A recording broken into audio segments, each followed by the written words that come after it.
So continuing on events that happened this past Wednesday, the path to a successful Ethereum mainnet merge became more clear. So the Sepolia testnet is the second of 3 testnets that is receiving the merge upgrade in order to help developers ensure that mainnet's merge goes as smooth as possible. And for those that have not heard of proof of stake or new to the concept, you may be familiar with the current consensus method, which is called proof of work. Basically, that's when you have a computer and it uses really complex math problems to verify the transactions and give security to the network.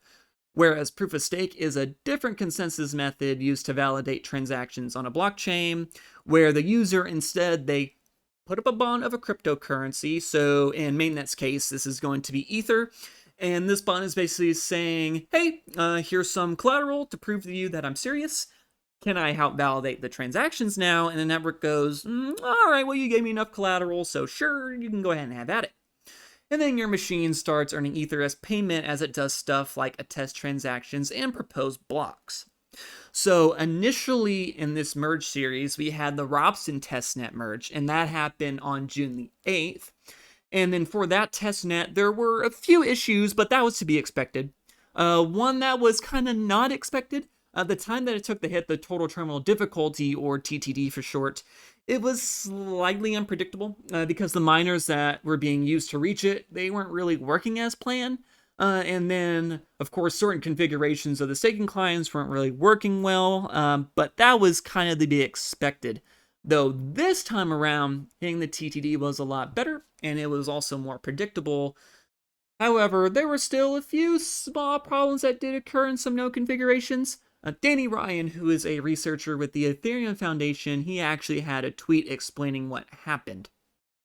So in this tweet, Danny Ryan, he says, Sepolia issues were related to node configuration issues that arose from a user experience that is specific to proof-of-work testnets.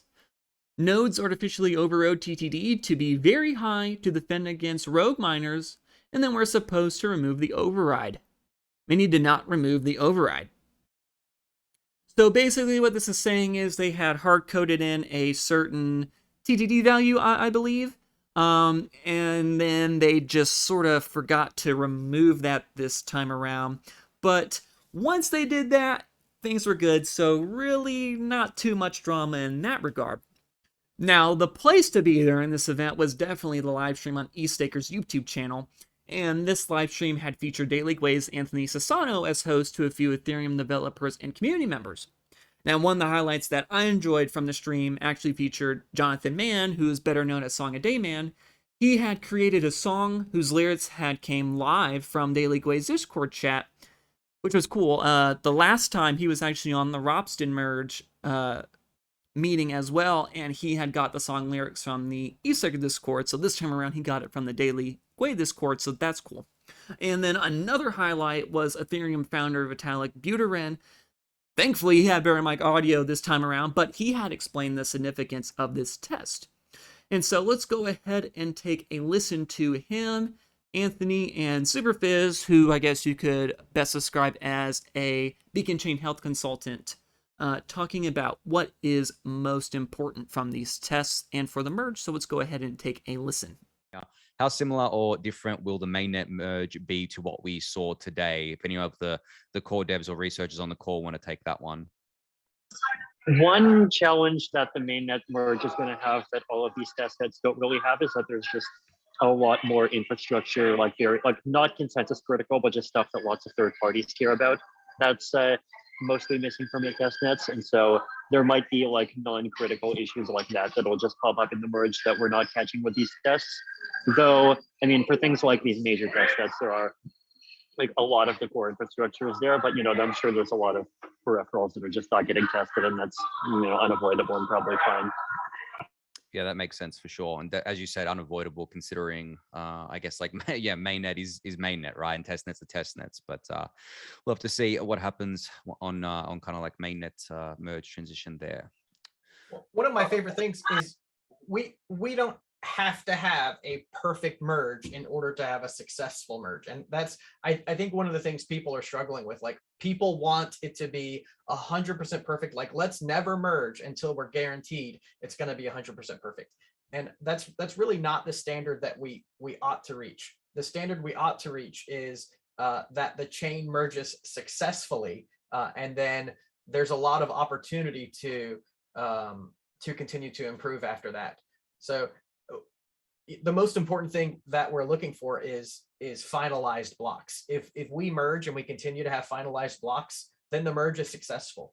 And obviously we want high participation, we want high slot activity, but a successful merge really is just finalizing blocks.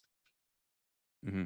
Yeah, and I mean the beacon chain in general has been built to be resilient, right? To your point, like, and that's the whole point. We shouldn't be stressing over perfect at the end of the day if we the way kind of like the network's being built. So yeah, very very good points. I think Vitalik, you wanted to say something as well on that one.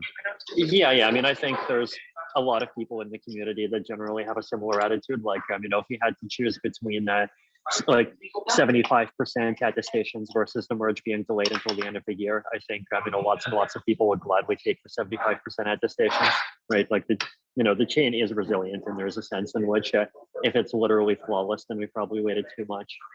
So basically, again, here's Vitalik, Anthony, and Superfizz.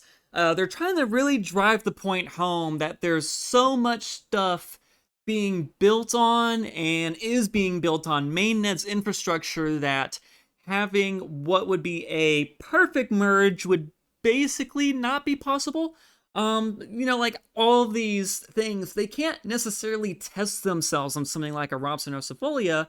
And so the main focus of the test nets, making sure that the network is able to be stable, able to validate blocks, able to justify and stuff like that. That is really what's more important, because you want to have a stable network. That way everything that's running on it doesn't get screwed up for good.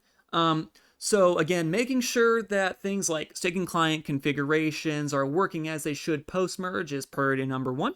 And then other things are important to take into consideration, but the thought process is, hey, our best course of action would be make sure that everything is stable and working as intended. And then these other things, they'll be able to improve and fix themselves as fast as possible on a network infrastructure that isn't going to be constantly going down or just stop working altogether.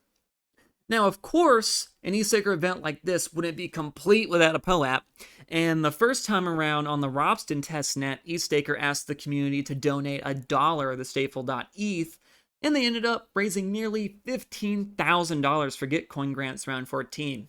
Now, this time around, they're doing the exact same thing, but instead they had asked for donations to be sent to sepoliamerge.eth instead. Now, the cutoff for that was July the 7th at 4 p.m. UTC, so the opportunity to receive that POAP in particular has ended. But don't worry, because there are going to be 2 more POAPs on the way.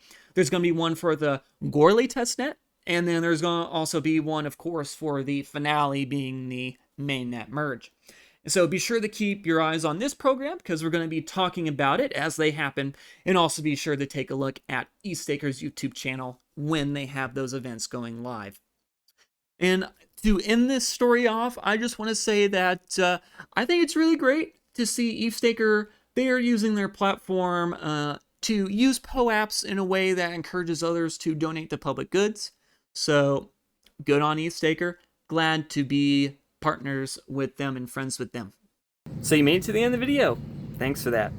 If you like what you saw, maybe check out some other content on the channel. If you really like what you see, maybe you should subscribe. Thanks for stopping by, everyone. Hope to see you again soon.